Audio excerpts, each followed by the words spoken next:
ఆయువు కంటే ఆరోగ్యం ప్రధానం. ఎంత ఆయువు ఉంటే ఉపయోగం అంటే ఆరోగ్యం బాగులేనప్పుడు 6 నెలల రోగం, అరగడి భోగం ఎందుకది? ఆ ఆయురారోగ్యాల కంటే ఐశ్వర్యం, ఆయువు ఉంది, ఆరోగ్యం ఉంది, పేదరికం ఉంటే ఉపయోగం అంటే తినడానికి ఏం లేదు. అంచేత ఐశ్వర్యం ఉండాలి. ఐశ్వర్యం మళ్ళీ 8 రకాలు, అది ఉండాలి. దాసదాసీ జనాలు సహా, ధనధాన్యములు సహా, ధన కనక వస్తువాహనాలు. సరే, దాంట్లో మళ్ళీ అభివృద్ధి ఉండాలి. అక్కడే ఆగిపోతే ఎలాగా? ఎంత ఐశ్వర్యం ఉంటే డబ్బు విలువ తగ్గిపోయింది అనుకోండి, మన కోట్లు ఉన్నాయంటే 2 ఇడ్లీ 10,000 ఉండే చోట కోట్లు ఉంటే ఉపయోగం ఉంది. అందుకని అభివృద్ధి ఉండాలి. ఈ మొత్తం ఇదంతా భౌతికమే. ఆయువు, ఆరోగ్యము, ఐశ్వర్యం, అభివృద్ధి సుమారుగా భౌతికమే. దీనికి అంతిమ స్థాయి పరమానందం. పరమానందాన్ని పొందాలి. అంచేత ఆయురారోగ్య ఐశ్వర్య అభివృద్ధి పరమానందములు అభినందనపూర్వకంబుగా, అభిమానపూర్వకంబుగా నాకు ఉపయోగపడే విధంగా ఇచ్చుగావుతా అని సమస్త దేవతలకి నమస్కారం చేశాడు. ప్రకృతి శక్తులకి నమస్కారం చేశాడు. వైనతేయ కాద్రవేయాదును స్మరించాడు. వినత కుమారుడైన గరుత్మంతుణ్ణి, కద్రువ కుమారుడైనటువంటి నాగరాజుని, ఆదిశేషుణ్ణి, వాసుకిని మొదలైన వారిని స్మరించాడు. అంచేత ప్రకృతి శక్తులు వేటిని మనం అశ్రద్ధ చేయకూడదు. శాస్త్ర ప్రకారం చేయవలసినటువంటి పూజలు చేయవలసింది.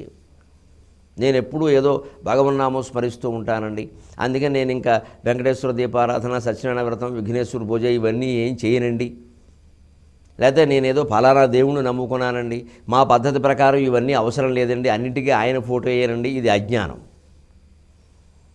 ఏ లెక్కకి ఆ లెక్క, ఏ పూజకు ఆ పూజ, ఏ వ్యవహారానికి ఆ వ్యవహారం ఉండవలసింది. కొబ్బరికాయ పచ్చడి వేరు, వంకాయ పచ్చడి వేరు, దేని రుచి దాంది.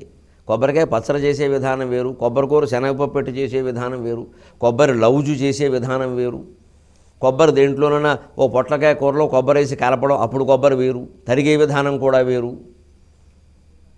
ఇవన్నీ ఎందుకు ఉన్నాయండి భోజన పదార్థాల్లో? ఈ వేదాంతం మాట్లాడి నేను ఒకటే ఫోటో పెడతా, నాకు ఇంకేం అక్కల్లా, నాకు సర్వము ఆయనే అని మాట్లాడేవాళ్ళని ఇలా చేయమనండి, ఒకటే కూర తినమనండి, తినడం.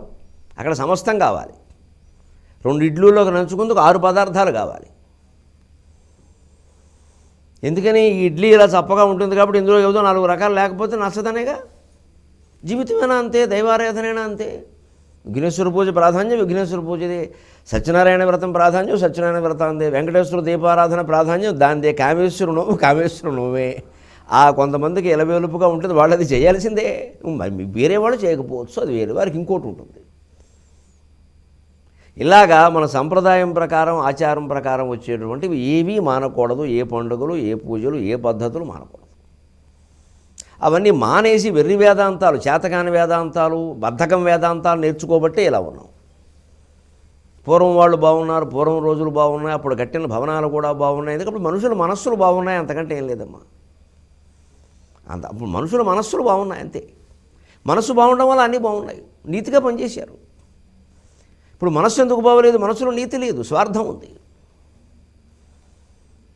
ఆ నీతి, ఆ నిస్వార్థం మళ్ళీ రావాలి అంటే ఆ ఆచారాలు మనం తెచ్చుకోవాలి. మరీ ఏదో ఇంకా బాధపడిపోయి ఈ కాలానికి కుదరని వేరే విషయం. అందరూ కూర్చునే తినాలా, నిలబడి తినడానికి వీల్లేదంటే కుదరదు. ఈ రోజుల్లో కుదిరే వ్యవహారం కాదు అది. పర్వాలేదు, నిలబడి తిన్నా పర్వాలేదు, శుభ్రంగా తిను, ఓ బల్ల మీద కూర్చో. ఇప్పుడు నిలబడే తప్పనిసరి పరిస్థితుల్లో కొన్ని పార్టీల్లో తప్పితే నిలబడి ఎవరు తినరు, బల్లల మీద తింటారు. ఇంట్లో కూడా చాలామంది అన్నాల బల్లలు తప్పడం లేదు వీళ్ళ పరిస్థితులు అవి.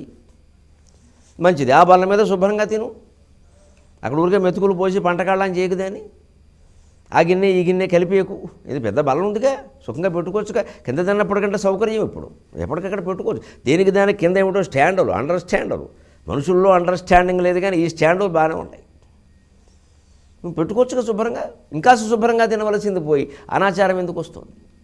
అందుకని భౌతికాచారంలాగే ఈ ధార్మిక ఆచారం విషయంలో కూడా ఏ దేవతను ఎప్పుడు స్మరించి ఎప్పుడు పూజించాలో అప్పుడు చేయవలసింది. మిగిలిన సమయం అంతా కూడా ఇష్టదేవం స్మరణ మామూలే, దాంట్లో ఇబ్బంది లేదు. ఎప్పుడో ఒక అతీత స్థితికి వచ్చాక ఇక అన్నీ జారిపోయి ఒకే స్థితిలో ఉంటాడు. అది మనకే తెలియదు. దాని గురించి ఇప్పుడు మాట్లాడుకోవడం ఎందుకు? అది ఒక అపూర్వ వేదాంత స్థితి. అందుకే ఇంతమందిని భీష్ముడు స్మరించాడు. అయితే ఇప్పుడు ఆయన పరమపదించడానికి సిద్ధంగా ఉన్నవాడు ఆయురారోగ్య ఐశ్వర్య అభివృద్ధులు ఆయన ఏం చేసుకుంటాడండి మన కోసం తప్పితే? ఇప్పుడు ఇంకా ఆయువు ఎందుకు ఆయనే వద్దని కోరుకుంటున్నాడు. ఆరోగ్యం పనేం లేదు, ఐశ్వర్యం అవసరం లేదు, ఉన్నదే వాడుకోలేదు ఆయన. అభివృద్ధి అంటే ఆయనకేమిటి? మోక్షం పొందేవాడికి అభివృద్ధి ఏమిటి? ఇవన్నీ మన కోసమే. అందుకే ఇప్పుడు ఆ స్తోత్రాన్ని ప్రారంభం చేస్తూ వాసుదేవ స్వరూపానికి నమస్కారం చేస్తున్నాడు. ఓం నమో భగవతే వాసుదేవాయ, ఓం నమః పురుషోత్తమాయ, నమః సర్వలోక గురవే, నమః సర్వలోక పిత్రే, నమః సర్వలోక పితామహాయ, నమః సర్వలోక ప్రపితామహాయ, నమః సర్వలోక ప్రధానాయ, నమః సర్వలోకేశ్వరాయ, నమః సర్వలోక విశిష్టాయ, నమః సర్వలోక సుఖప్రదాయ, నమః సర్వలోక కర్త్రే, నమః సర్వలోక భర్త్రే, నమః సర్వలోక హర్త్రే, నమః సర్వలోక నిధయే, నమః సర్వలోక నిధానాయ, నమః సర్వలోకోద్భవకరాయ, నమో విష్ణవే ప్రభ విష్ణవే అని నమస్కారం చేశాడు. ఓం నమో భగవతే వాసుదేవాయ ద్వాదశాక్షరీ మంత్రం అంటారు. దీన్ని మించింది లేదంటారండి పెద్దలు. ధ్రువుడు ఉపాసన చేసింది 7 రోజులు కూడా. సప్తరాత్రం పుమాం శరణ్ అంటాడే భాగవతంలో. ఆ 7 రాత్రులు అంటే అక్కడ 7 రోజులు అనే అర్థం. 7 రోజులు కూడా ఉపాసన చేసింది ఇదే మంత్రం. ఇప్పటికీ ఈ మంత్రాన్నే సాధన చేసేవారు కొన్ని కోట్ల మంది ఉన్నారు ప్రపంచంలో. వారితో ఫోన్ మాట్లాడితే కూడా నమో భగవతే వాసుదేవాయ అంటారు. ఇంకా కొంచెం దాన్ని సంక్షిప్తం చేసి వాసుదేవ అనేవాళ్ళు ఉన్నారు. మహానుభావులు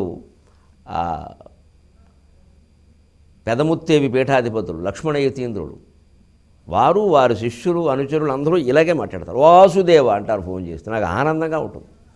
వాసుదేవ సర్వమితి స మహాత్మా సుదుర్లభ. అసలు సర్వము వాసుదేవుడు మయం అని భావించేవాట దొరకట్ట భూమండలంలో. అసలు ఆ ఫోన్లో వాసుదేవ అంటే అంత ఆనందంగా ఉంటుంది నాకు. వాళ్ళు కొన్ని సభల్లోనూ కొంతమందిని చూశాను నేను, చప్పట్లు కొట్టరు, ఆనందం కలిగినప్పుడల్లా వాసుదేవ్ అంటారు. అది బాగుంది. ఆ సభలో నేను మాట్లాడినప్పుడు ఎక్కిరాల కృష్ణమాచార్య గారి పీఠాల్లో అలా ఉంటుంది, జగద్గురు పీఠాలు. వాళ్ళకి ఆనందం కలిగితే వాసుదేవ్ అంటారు, చప్పట్లు కొట్టరు. అదో రకం బాగుంది, హాయిగా ఉంది. చప్పట్లు కొట్టడం కంటే ఆనందం. నేను మొదట్లో ఏమిటి ఇలా అంటున్నారు బాబాయ్ కంగారు పడ్డా. ఎందుకంటే మనకి మామూలుగా అపశబ్దం వినపడితే రామరామణం అలవాటుగా అలా అంటున్నారా ఏమిటి, ఏం లేదు వాళ్ళకి ఆనందం. ఇలాగంటే దేవుణ్ణి జీవితంలో ఓ భాగం చేసుకోవడం, అదే మనం కొనసాగించాలి. అప్పుడు ఆపదలు ఏమిటండి? ఆపదలు రావద్దని కోరుకోవమ్మా, అది తెలియనితనం, చేతగానితనం. ఆపదలు భగవంతుడు అవతారం ఇస్తే భగవంతుడు వచ్చే మనకు రాకుండా ఉంటాయి. ఆపదలను ఎదిరించే ధైర్యం ఉన్నప్పుడు ఆపదలు ఏమిటి? కవచం తొడుక్కున్న వీరుడికి అస్త్రాల గురించి భయపడతాడు? ఆ వీరుడు ఎప్పుడు భయపడ్డు. అందుకని ఓం నమో భగవతే వాసుదేవాయ నమః పురుషోత్తమాయ. ఎంతకంటే ఉత్తముడైనటువంటి పురుషుడు అంటే మగవాడని అర్థం కాదు. జీవులలోకి వెళ్ళే ఉత్తముడు దేవుడు.